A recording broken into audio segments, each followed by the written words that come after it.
আমরা এখন ওয়ার্ডপ্রেসের theme install করব। ওয়ার্ডপ্রেসের থিম ইনস্টল করার জন্য আমরা প্রথমে ওয়ার্ডপ্রেসের ড্যাশবোর্ডে লগ ইন করে অ্যাপিয়ারেন্স থেকে থিমে চলে যাব।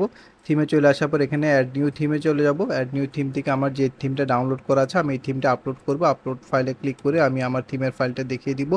সো আমার থিমের ফাইলটা দেখিয়ে দেওয়ার পর কিন্তু এই থিমটার ডিজাইনটা অটোমেটিক্যালি চেঞ্জ হয়ে যাবে। সো আমি আমার থিমটা দেখিয়ে দিচ্ছি এবং এখানে ইনস্টল নাওতে ক্লিক করছি।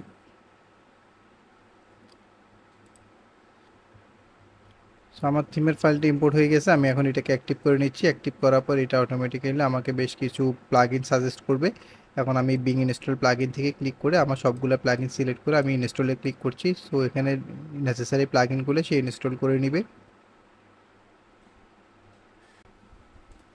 সো আমার সবগুলো প্লাগইন ইনপুট হয়ে গেছে। এখন আমি আমার থিমের ফাইলটাতে যাই। থিমের ফাইলটাতে যাওয়ার পর এখানে দেখতে পাচ্ছি আমার আরও কিছু নেসেসারি প্লাগইন দেওয়া আছে। আমি এই প্লাগইনগুলো ইনস্টল করব।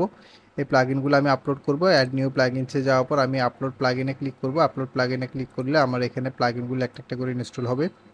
সো আমি প্লাগইনসের ফোল্ডারটাতে চলে যাই। চলে যাওয়ার পর আমি আর প্রথমে ডেমোটাতে নিয়ে নিচ্ছি। আমার ডেমোটা কমপ্লিট করি।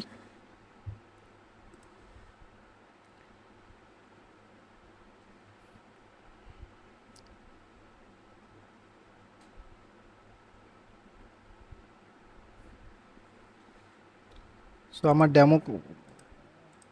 আমার ডেমো প্লাগইনটা ইম্পোর্ট হয়ে গেছে। আমার ডেমো প্লাগইনটা আমার এখন ফ্রন্ট পেজটা এরকম কোনো কিছু নেই। সো আমি এখন ডেমোটা ইম্পোর্ট করব।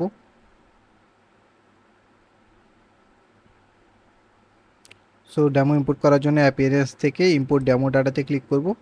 ইম্পোর্ট ডেমো ডাটাতে ক্লিক করলে এখানে অনেকগুলো ডিজাইন চলে আসবে। সে আমাকে যে কোনো একটা ডিজাইন চুজ করতে বলবে। সো আমি আমার পছন্দ মতো ডিজাইনটা নিচ্ছি।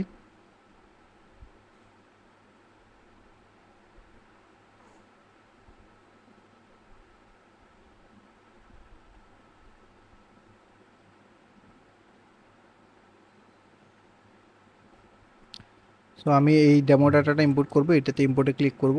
ইম্পোর্টে ক্লিক করলে আমার কমপ্লিট ডাটাটা ইম্পোর্ট হয়ে যাবে এবং আমার পুরা থিমের যে ফ্রন্ট পেজটা আছে এই ফ্রন্ট পেজটা পুরোপুরি চেঞ্জ হয়ে যাবে এবং এটা হতে একটু সময় লাগবে। ওকে, আমাদের ডেমো ডাটা কমপ্লিটলি ইম্পোর্ট হয়ে গেছে। সো ইম্পোর্ট কমপ্লিটেড লেখা আছে এবং আমাদের ফ্রন্ট পেজ হচ্ছে আগে ছিল এটা। সো আমি এখন এটাকে একটু রিলোড দিব। সো এটাকে রিলোড দেওয়ার পর দেখতে পাচ্ছেন আপনারা সম্পূর্ণ ওয়েবসাইটের ফ্রন্ট পেজের ডিজাইনটা কমপ্লিটলি চেঞ্জ হয়ে গেছে। ডিজাইনটা কমপ্লিটলি চেঞ্জ হয়ে আমাদের যে ডেমোটা ইম্পোর্ট করছি ওই ডেমোটা পুরোপুরি কমপ্লিটলি লোড হয়ে গেছে। সো এখন আমরা আস্তে আস্তে এই কন্টেন্টগুলো চেঞ্জ করব। সো আজকে আমরা দেখলাম কিভাবে একটা থিম ইম্পোর্ট করতে হয়, একটা থিম ইম্পোর্ট করে কিভাবে থিমের ডাটাটা কমপ্লিটলি ইম্পোর্ট করতে হয় এবং সম্পূর্ণ ওয়েবসাইটের ফ্রন্ট পেজটা কিভাবে চেঞ্জ হয়ে যায়। সো আপনার যদি কোনো প্রশ্ন থাকে আমাকে ফোন করতে পারেন, কমেন্ট করতে পারেন। সবাই ভালো থাকবেন। পরবর্তীতে কোনো ভিডিও নিয়ে দেখা হচ্ছে। আসসালামু আলাইকুম।